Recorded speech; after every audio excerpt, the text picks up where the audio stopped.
I mean, yeah, actually, I do want to get into the first 20, the first 20 minutes Let's of do the it. Let's do movie, it. Yeah. the opening sequence. In my opinion, I don't know if you guys agree or not, but like the first 20 minutes, honestly, is my favorite part of the entire movie. I thought that first 20 minutes was really, really good, and that 20 minutes, I was thinking, James Mangold got it. He understands it. He knows what we want to see. Like it was just like it really brought me back It to. It felt like what we said, like Raiders and Last Crusade. Yes, and we talked about this in the previous streams of like because now that Indiana Jones is owned by Disney and stuff like that, we're wondering how were they going to transition. We're going to do the little details like even the logos fading into the film. Because like we were talking about, I made that stupid comment about the Lucasfilm logo fading into the camera. I mean, to a canyon, which was like that's a dumb idea. That's sorry I even said that, but like it was so clever. Well, what also kind of set me off though, weird. Well, it was kind of weird because we saw the Disney logo and then the Paramount logo and then the Lucasfilm logo. I'm like, no other movie outside the regular Disney films has done that before. That they showed the Disney has logo. To share. So does that mean we'll start seeing the Disney logo with the Marvel films and the Star Wars movies now? God, hope not. Wait, what? I hope not. With no. Oh god, the Mandalorian film and I don't want to see theatrical releases. We'll see the Disney logo and then the Marvel Studios logo. Don't give me Cinderella's Castle or anything like that. I don't know Please, about Marvel. I don't think Marvel. No, Marvel is its own entity. It's just because they share. It's also an ego thing. Like Disney does not want Paramount. Like they don't want Paramount and one of their subsidiaries to be that what they see. They want like this is a Walt Disney movie with assistance from Paramount. Okay, they're basically they're wanting top billing basically. And I don't think that this is much more of like a Disney move for having their logo be in the opening of Dial of Destiny or like other future films. I think this is strictly more of a Lucasfilm thing. Okay, because that made me that set me off guard a little bit because like I said, we don't see any of the other films that are owned by Disney show the Disney logo in the beginning. They usually treat them like they're their own things. Like we would just see the Marvel Studios logo or we just see the Lucasfilm logo. Yeah. So when I saw the Disney logo come up, I was like, "Are we about to get a Disney short or something? Like what's going on?" That was like the only spoiler that I saw, and I was like, they're like, yeah, be prepared for that. It's gonna be weird. It's gonna be weird. But anyway, I would say all this to say when we saw the Lucasfilm fade in, it faded into a lock on the door, and they opened the door, and Indy was in it with the bag over his head. I was like, oh wow, that's clever. That was so clever. I didn't even think of that. Like, so that first 20 minutes, I was like, wow, this is really, really good. If the whole movie is like this, I'm like, we're in for a really, really good film. And I'm sure a couple of people on this panel believe it's still a really, really good movie, but we'll talk about that more in this review. But and then it sucked, right, DL? I didn't say it sucked, but I was like, no. Okay, then this is really good. Hopefully, the whole movie's like this, and then it turned into mid. It turned into mid mostly, but anyway, talk about more about the 20 minutes. What I was really, really surprised about, because when I was listening to the reviews for this movie, a lot of people were split on the de-aging of Harrison Ford, and so it made me a bit worried that it won't be as good because like we've seen how Disney has dealt with de-aging in the past. It's been very hit or miss, especially with Star Wars, because we just came off of Rogue One and that was oh god, and then. We saw the Mandalorian, the end of season 2. Luke Skywalker was like, "Oh God!" But you see some really good examples, like in some of the Marvel movies, where they de-aged Samuel Jackson and other people like that, and that looked really good. And then that's TV budget versus movie budget right there. And then the Book of Boba Fett, even like they brought young Luke Skywalker from the dead. I'm like, I was shook how good he looked in Book of Boba Fett. So I'm like, it's a toss up to see how they'll deal with this, but like. I'll say it right now, the de-aging on Harrison Ford looked really, really good in this movie. It's only when he talks that it breaks the immersion. Yeah, I'm like, why do you have 80-year-old Harrison voicing his 30-year-old Because, like, self? go back to that picture, DL. Yeah. Like, I would say, like, if we're going by timeline, this would be post Crusade. Yeah. So Yep. like this looks like an indie that would be after the Last Crusade. Yeah. Now it didn't distract me the entire time, but there was a couple of moments where I heard a little bit like, away from the Nazis. I'm like, oh gosh. I think post Crusade was actually 1939 because I don't think World War II started. I think they were just on the beginning of the British World War II. Yeah. So I wonder why they didn't try and like Yeah. de-age his voice, do like an AI on his voice to make him sound younger or something. No. That honestly would have pissed me off. That would have pissed me off too. Okay. Hold on. Let's have a little it's talk more about of this. like the AI thing. I just got with finished it. with a debate about this in school. Like, Hold on. Okay, yeah, because let's have a little talk about this because I actually don't hate when they do the AI voice because from what I hear from the AI voice up until this point, it doesn't sound distracting. We just came off of Obi-Wan Kenobi and they did the AI thing for Darth Vader and he sounded just like a young James Earl Jones. So like, what's the problem? As long as Harrison Ford's doing it. The problem is, first off, James Earl Jones, I do believe this is accurate, signed his voice to Lucasfilm. Yes. So that's one thing. So you don't think Harrison Ford would have been able to sign off on him doing that? James consented to having his voice be used by Lucasfilm however they want. However, for the 99% of the voice acting industry, they are against this. It takes a job away from them. It takes money out of their pocket. That's what they're fighting against right now. I understand that, and I understand that. I completely agree with you on that. However, why would you just have Harrison Ford say the lines and have the AI adjust his voice to sound younger? It's not like they're having somebody completely different Or doing you the could lines. so one of the people they had on the set, and this is actually crazy because I remember back when Solo was made, I was part of this discourse, but like they had someone on the set to do like the action scenes for Indy in that flashback moment. Yeah. When you look at him, he looks like a young Harrison Ford, and on top of that, he does a really good impersonation. Even like the hand gestures that he does is like really similar to what Harrison Ford would do. I am more for an impersonation or someone that looks close to him because and I know the technology wasn't available then, but like for the Last Crusade, it's not just Harrison Ford de-aged to look like a child. It's an actual child actor who's supposed to be playing young Indy. You could have done the same thing in this scenario. I would have been more fine with that than anything to do with AI. Like anything to do with AI. They already are kind of like halfway through it because they de-aged him. So like go forward with it. I'm saying as long as Harrison Ford is doing the lines himself, I don't see that being an issue. If he signs off on them de-aging his voice, doing the lines, I don't see why that's an issue though.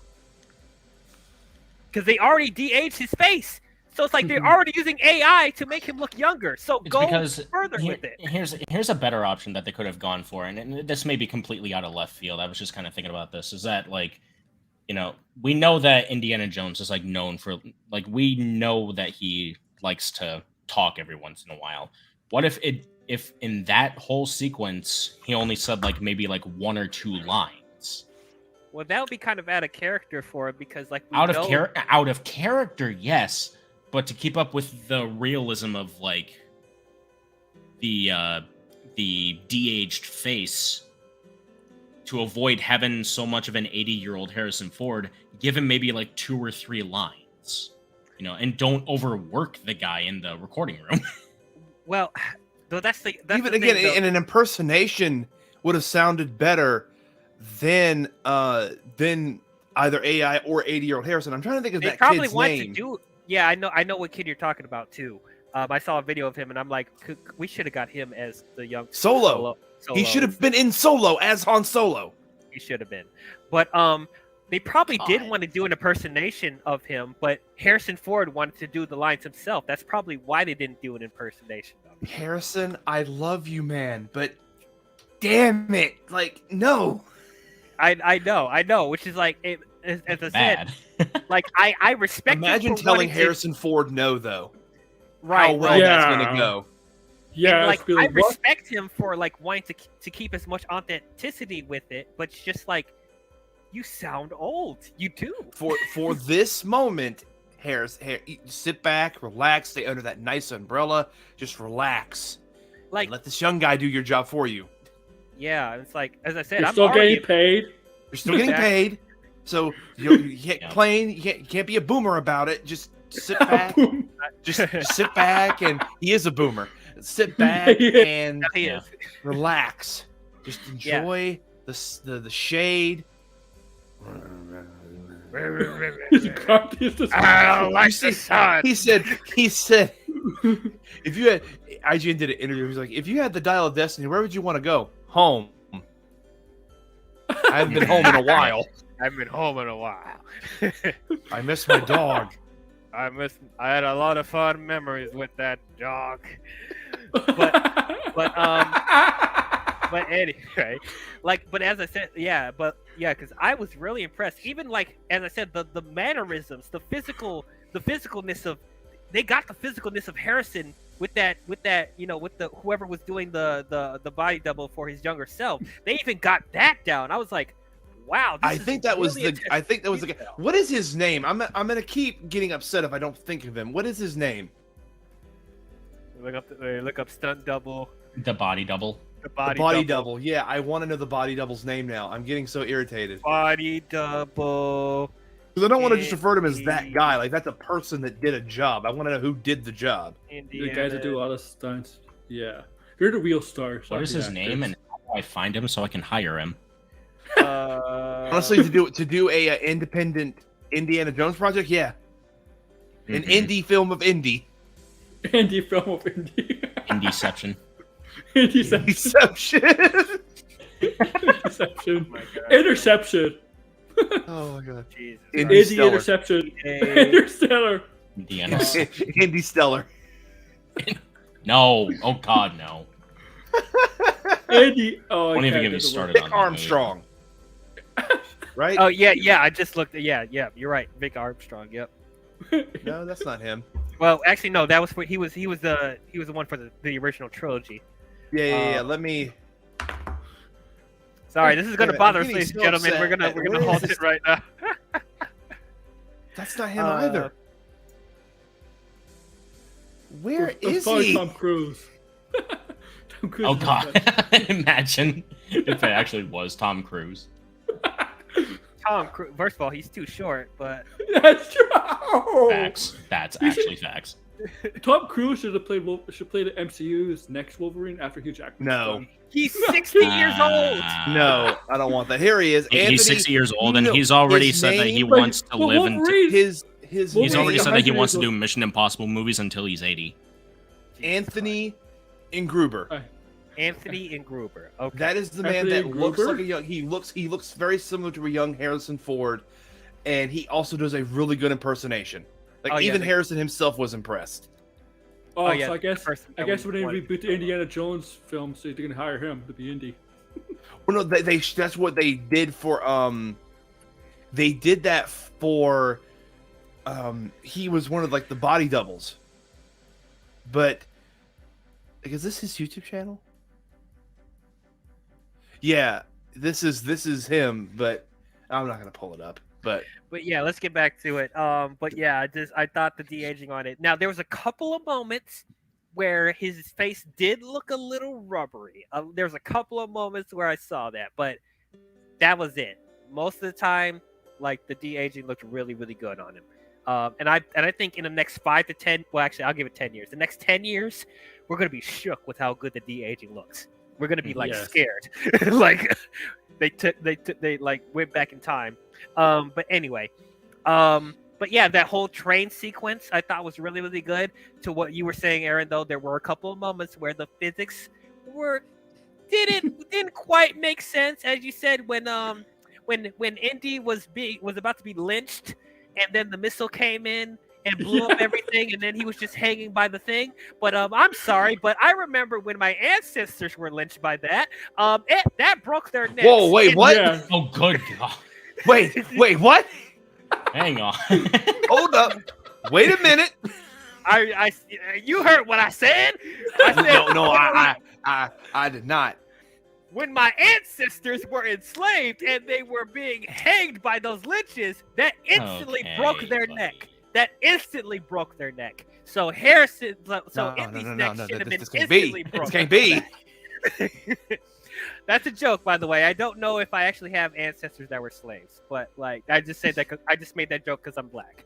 Anyway, moving Lord on. have mercy. Anyway, well, regardless of that, Indy's neck he should have snapped. It should have snapped. Yeah.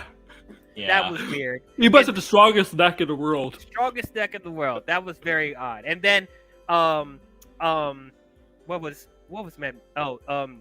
Jurgen Voller. Yeah, that was Mads Mikkelsen's character. Okay, Volin, when he was pointing the gun at Indy and Basil, and then a freaking bar came in and hit him right in the face. I'm sorry, He should have died. He's I dead. actually Yeah. don't He's know dead. how he did not die. I said in the theater, he's dead. Dude, when he got hit by the thing, like that was such an impact. I shook in the. I jumped in the theater. I was like, "Dang, he is not alive anymore. He is unalive." I guess he's dead. Dun, dun, dun, dun, dun, dun, dun. But like, not even a scar. Yeah, Roll not even credits. No. DL. Not even a dent impact. Nothing. He's like, is this Not guy a- more not a- durable than not a- Superman? Not a caved-in skull. Nothing. nothing. He's more durable than Superman, I guess. He has some of the best plastic surgeons in the world. He's made of rubber. I Plastic man. don't know. That would have been cool though. Like if he His had like Clayface. if he had some sort of like scar from the bar thing, like that would have made him look like He cooler. to be fair, again, like that. I said this that the whole opening sequence is the Raft moment of this movie. Yes. Because my why God, you he say should that. have died. Yes. I see why you say that. Yeah. No, because Indy should have took died that in that bar. scene. Indy should have died. took that and, bar to the and Ball face. should have died. Yeah. Oh my God. Right Right in the face. To compare train scenes, at least in like Captain America, Bucky was near death when they found him. So when I watched the trailer, right? When I watched the trailer, we knew Matt Mikkelsen was the villain, right? Then I watched the movie, and someone got hit by the bar, and then we all knew he was gonna come back. We all knew he was gonna come back once we saw that, right? Because he's the main villain, right? But I'm like, there has to be something where, because when I saw him, like, nothing happened to him. Nothing, like everybody just knocked off by the bar on the moving train. Nothing happened to him. No scars, no bruises, nothing. No, not even like a broken leg or like a wooden leg or anything like something like that. I'm like, so there has to be something why. There has to be a reason why he looks perfectly healthy. I'm like, nope, no reason why. Right. It's like if he's gonna survive that, fine. Yeah. But there has to be some sort of physical consequence from that. Like because you take away the tension and the urgency of the situation if they'll just be okay the next scene. It's like some Marvel level logic right there. Like There's jumping the shark, and then there's just eviscerating it with a flamethrower. Right. On top of the fact that Indy should have died from the lynching too. Yes. And I'm just like, okay. That was probably the two moments where I was like, okay, wait a minute. What the heck's going on? But outside of that, like I did think that sequence was exciting though. And it was really, really good. I even like Toby Jones in that scene too. I thought he was pretty good in that as well. Mhm. All in all, this was a great all-star cast. Yeah. For the most part, yeah, I agree. Yeah. But yeah, so after that 20 minutes, Oh my gosh. it did go downhill for me. I'm not gonna lie, it did go downhill.